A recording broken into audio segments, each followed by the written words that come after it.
Juliette Castel, c'était écrit, roman autobiographique. Chapitre 22. À bientôt. Pour les vacances de Pâques, les parents de Magali ont décidé de partir une semaine en amoureux, laissant la maison familiale à leur fille. Cela lui est bien égal de rester toute seule. Elle préfère être ici que dans son petit studio orléanais. Malheureusement, ses amis sont absents en ce moment. Elle ne pourra pas voir ni Marie, ni Emma, ni Aurélie. Mais elle organise ses journées pour elle. Courses, préparation de bons petits plats, passage quotidien au vidéoclub, lecture de ses vieux livres qu'elle est toute contente de retrouver. Elle n'oublie pas non plus de rendre visite à Sandra, ce qui lui permet aussi de croiser un peu Nicolas et de lui manifester sa présence en ville.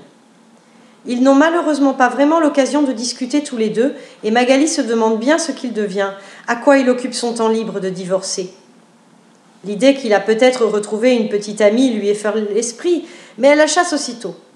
Non, elle ne peut pas imaginer qu'il puisse exister une autre petite mademoiselle parmi ses jeunes élèves, ni personne d'autre d'ailleurs. Elle ne veut même pas y penser. Un soir, tard, bien après le dîner, Magali est justement en train de penser à lui. Et sur un coup de tête, décide de passer en voiture devant l'auto-école sous ses fenêtres. Elle prend sa Clio et fait le trajet. Les lumières du salon sont allumées. Elle imagine Nicolas, confortablement installé sur son vieux canapé, en train de regarder la télévision ou de jouer à un jeu vidéo. Elle rentre chez elle, mais 1 heure après, c'est parti. Elle recommence son tour. Les lumières sont toujours là. Puis encore une fois 1 heure après. Cette fois, l'appartement est éteint. Elle se représente Nicolas, nu et endormi dans son lit. Son visage détendu reflété dans le miroir de l'armoire. Le lendemain, elle refait le même manège. Cela ne lui apporte rien, elle ne sait même pas pourquoi elle agit comme ça. C'est idiot. Le 3e jour, elle se dit que si elle a envie de voir comment vit Nicolas, plutôt que de faire des rondes devant chez lui la nuit, elle n'a qu'à le lui demander tout simplement. Alors elle passe au plateau moto, faisant comme si elle était en balade jusqu'à l'y trouver. « Tiens, salut Nico, c'est sympa de tomber sur toi comme ça. Quoi de neuf ? Salut, rien de bien particulier. Et toi en vacances ? Eh oui, mais je suis toute désœuvrée. Figure-toi que mes indignes parents n'ont rien trouvé de mieux que de m'abandonner seule dans leur grande maison, tandis qu'ils roucoulent dans le Périgord. Pas possible, les infâmes. Et donc tu es toute seule chez toi ? Tu fais quoi ? Je suis toute seule, mais la journée ça va. J'ai plein de devoirs, je m'occupe bien. Mais le soir, je m'ennuie. Toi, par exemple, tu fais quoi les soirs ? Rien d'intéressant. Les soirées passent vite. Je mange, je regarde des films. Et ce soir, tu as quelque chose de prévu ? Non, je bosse demain. Je peux passer te voir ? Pas longtemps, histoire que tu me tiennes un peu compagnie. Allez, pitié d'une pauvre fille esseulée. Ah, mais oui, si tu veux. Viens pour 21h après le dîner. Super, ça me va comme ça. À ce soir alors, on aura plus de temps pour discuter que maintenant. Je ne veux pas te déranger. Jamais tu ne me déranges, Mag, tu le sais. Ah, baratineur, va. À plus tard. Et voilà le travail. C'était si simple. Le soir, Magali se fait belle tout en essayant de donner l'impression qu'elle n'a fait aucun effort particulier. Tout un art à maîtriser. Devant la porte de l'auto-école, elle appelle Nicolas pour qu'il descende lui ouvrir.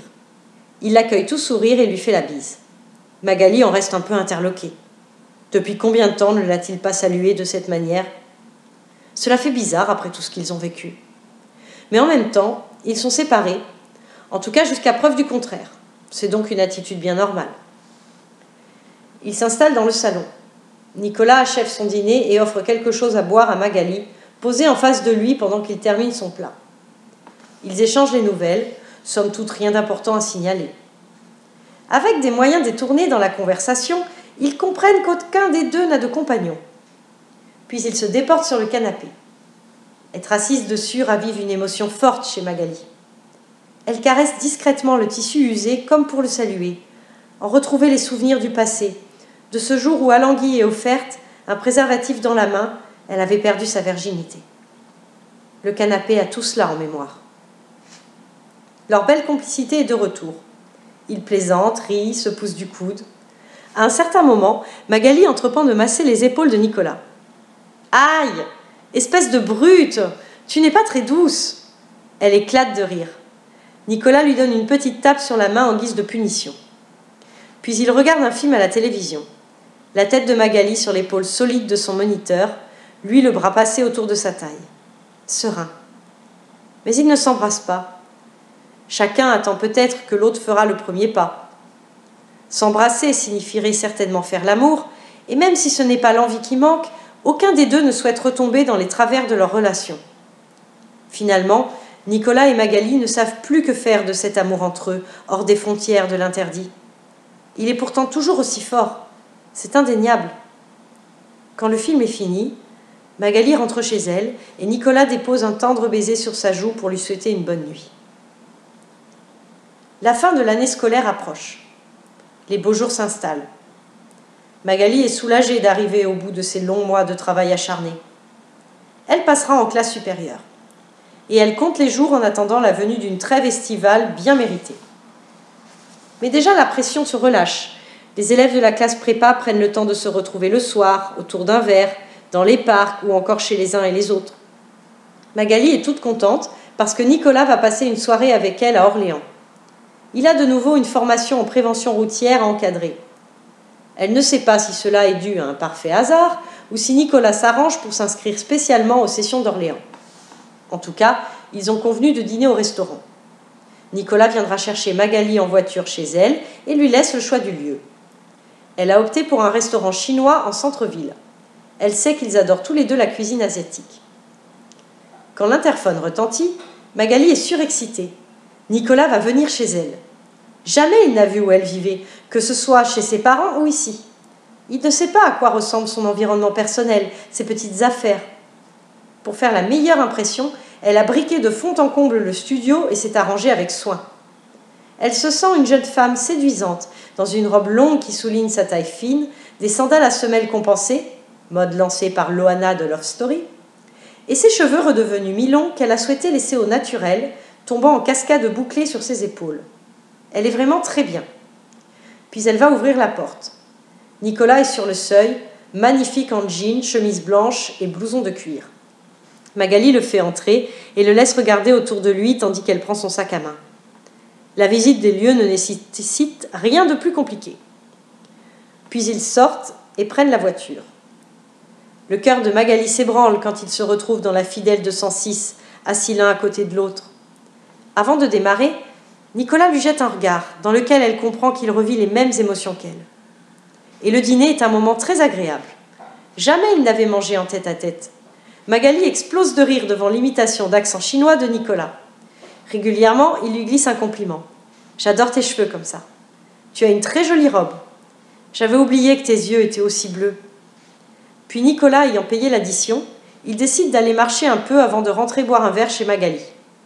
Dans la rue, Nicolas râle parce qu'avec ses chaussures compensées, Magali le dépasse d'une demi-tête. « Tu aurais pu éviter les talons. J'ai l'air d'un pauvre nabo à côté de toi. »« Ah, mais n'importe quoi !»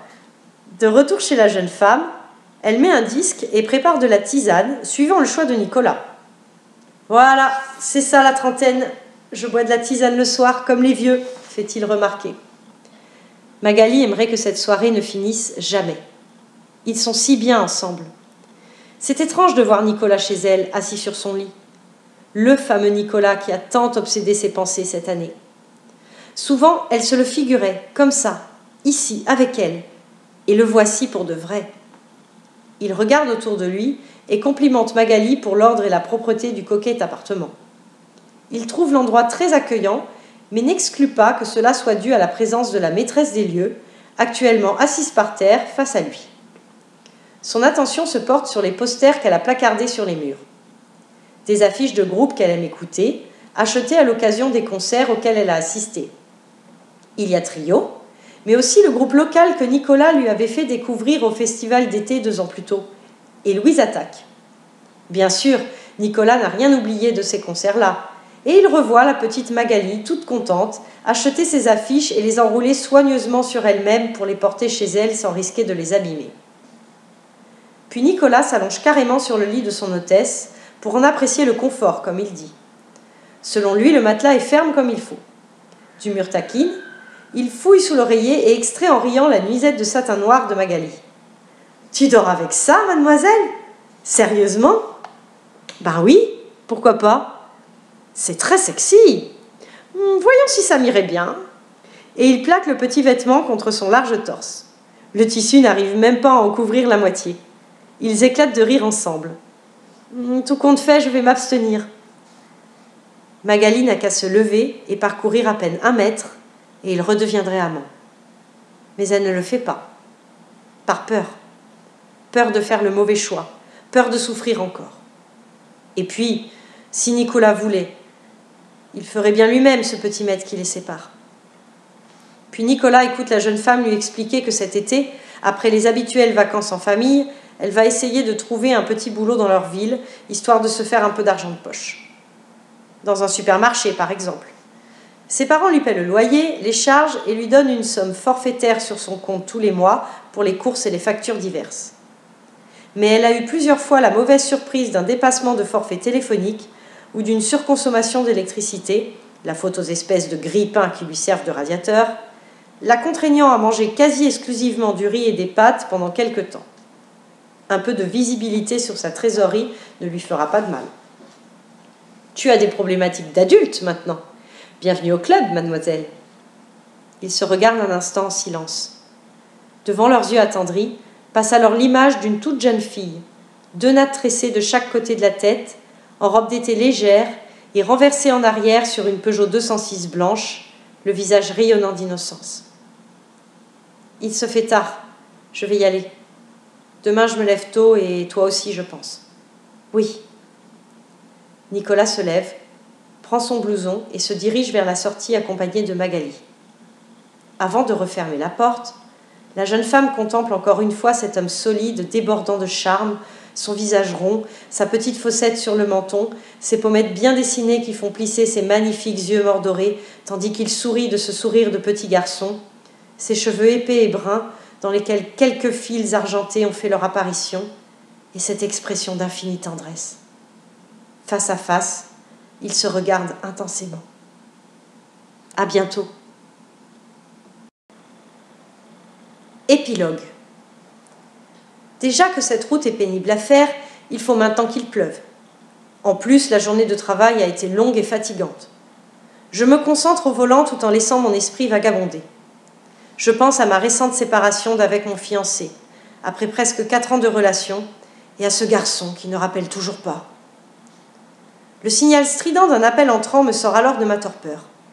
L'ordinateur de bord affiche le nom de la personne qui est en train d'essayer de me joindre. Nicolas. Nicolas ? Impossible, ce doit être une hallucination. Justement, je parlais de lui hier à une amie venue dîner à la maison. Je lui confiais que j'en avais un peu marre de reproduire ces derniers temps toujours le même schéma avec les hommes. Au départ, le feeling est très fort, mais après m'avoir eu dans leur lit, il s'éloigne aussitôt. Comme si je n'étais pas capable de retenir l'attention du sexe opposé plus de quelques jours. C'est à ce moment que je lui ai dit qu'à l'inverse, j'étais toujours en contact avec mon premier amour, de quand j'avais 16 ans. Et que pourtant, à la base, cette histoire était tout ce qu'il y a de plus compliqué et d'interdit. Et j'avais détaillé un peu mes propos, ajoutant que j'avais aussi comme projet d'en faire un jour un livre, en la voyant toute passionnée par mon récit. Donc je dois rêver. Nicolas ne peut pas m'appeler justement aujourd'hui. Nous sommes régulièrement en contact, c'est vrai. Son dernier SMS date d'il y a 3 mois, mais je ne me rappelle même plus de la dernière fois où nous nous sommes parlé. Cela doit remonter à plusieurs années. Mais le navigateur prend alors la parole. Appel entrant de Nicolas. Et non, c'est bien lui. Il a dû se passer un espèce de phénomène télépathique. Parce qu'en plus, franchement, je ne disserte pas sur Nicolas tous les 4 matins, même si j'ai un peu repensé à notre histoire récemment. La semaine dernière aussi, je l'avais mentionné à un ami de la salle de sport, toujours dans le cadre d'une conversation sur le thème des hommes et moi. Ce vaste sujet est décidément au cœur de mes préoccupations actuelles. Bon, je décroche. La coïncidence est amusante. Voyons ce qu'il me veut. Le timbre de la voix n'a pas changé. Je reconnais avec plaisir les intonations chaudes. Au détour d'une discussion anodine sur les vacances d'été toutes proches et les destinations des voyages qui nous attendent, sans oublier les banalités d'usage sur le travail et la famille, Nicolas est finalement entré dans le vif du sujet. Sinon, Je t'appelle aussi parce que j'ai cru comprendre qu'en ce moment, ça ne va pas fort pour toi. Effectivement, c'est pas la joie. Mais comment l'as-tu deviné? Je l'ai ressenti au style de tes posts Facebook. Tu sais, je te connais, hein. Je suis très attentif à ce genre de choses et je l'ai ressenti tout de suite. Eh bien, bravo! Je suis impressionnée. Alors, je voulais te dire que moi, ça me touche si tu n'es pas bien. Je n'aime pas te savoir comme ça, parce que je tiens à toi. Et il faut que tu saches que je suis là. Je l'ai toujours été et je serai toujours là pour toi. Tu pourras toujours compter sur moi. Ne l'oublie pas. Ce discours, complètement inattendu, vient me remuer jusqu'au plus profond de mon âme, jusqu'à réveiller la jeune fille disparue qui se consumait d'amour pour lui. Après toutes ces années, l'amour s'en est allé, bien sûr, petit à petit. La place que Nicolas prenait dans mon cœur, au début immense à le remplir complètement, s'est progressivement réduite, libérant de l'espace pour les autres qui sont ensuite entrés dans ma vie, jusqu'à devenir une petite vignette, là, dans un petit coin douillet et bien protégé, qui à l'improviste peut refaire surface, comme aujourd'hui. Cette part de moi aime encore Nicolas et l'aimera toujours. Après tout, le premier amour reste sacré. Émue, je réalise que cette conversation, c'est le signe que Nicolas a lui aussi fait cette petite place de choix pour moi. Nous avons encore parlé un peu. Comme moi, il est en train de rentrer chez lui. Nous revoici donc tous les deux discutant dans une voiture, comme à l'époque, bien qu'aujourd'hui chacun soit dans la sienne. Après s'être promis de garder le contact, et peut-être de se voir à l'occasion, nous raccrochons. Les mots de Nicolas tournent encore et encore dans ma tête. Rien n'aurait pu me faire plus de bien. Les mêmes paroles, dites par une autre personne, n'auraient pas eu le même impact. Vraiment étrange cet appel. On dirait un signe du destin. Je pense à nos vies qui ont avancé. Lui remarié, père de famille, qui a vendu l'auto-école et travaille désormais comme consultant en prévention routière, je crois. Moi, cela fait des années que j'ai quitté la ville et la région. Et à 33 ans, je dois maintenant prendre un nouveau départ. Puis je repense à notre vécu ensemble. Cette histoire passionnée qui ne s'est jamais franchement finie. Je suis rentrée chez moi, j'ai allumé mon ordinateur et j'ai commencé à écrire. Remerciements. Je tiens à remercier toutes les personnes qui ont contribué à l'aboutissement de cet opus et sans qui l'aventure n'aurait pas été possible. Fabienne et Clément, qui m'ont insufflé la motivation à me lancer et pour leur précieux retour, chapitre après chapitre, sur leurs ressentis. Je compte sur vous pour la future adaptation cinématographique. Hélène, ma fidèle correctrice en orthographe et grande romantique qui s'ignore. Je suis contente de l'avoir découvert. Thierry, pour avoir réalisé l'exploit de lire un roman d'amour en entier, et aussi pour ses ambitions de prix Goncourt. Mais il ne faut pas non plus exagérer. Laurence et Pauline, qui ont assuré la relecture finale avant de me jeter dans le grand bain. Tous les 6, vous êtes mes premiers fans. Vous avez su me conforter dans l'idée qu'écrire cette histoire était un bon choix. Je ne vous en remercierai jamais assez. N'oublions pas non plus toutes les personnes qui sont devenues malgré elles les personnages de ce roman. Je ne peux pas mettre leur nom, mais chacun se sera reconnu. Et merci aussi à Anthony pour sa magnifique couverture. En revanche, je ne félicite pas mon ordinateur qui n'a rien trouvé de mieux que de me lâcher en pleine rédaction. Heureusement qu'il existe les clés USB. Enfin, je tiens à vous remercier, vous, chers lecteurs, car puisque vous lisez ces mots, c'est que vous avez suivi les aventures de Magali jusqu'au bout. J'espère qu'elles vous auront plu.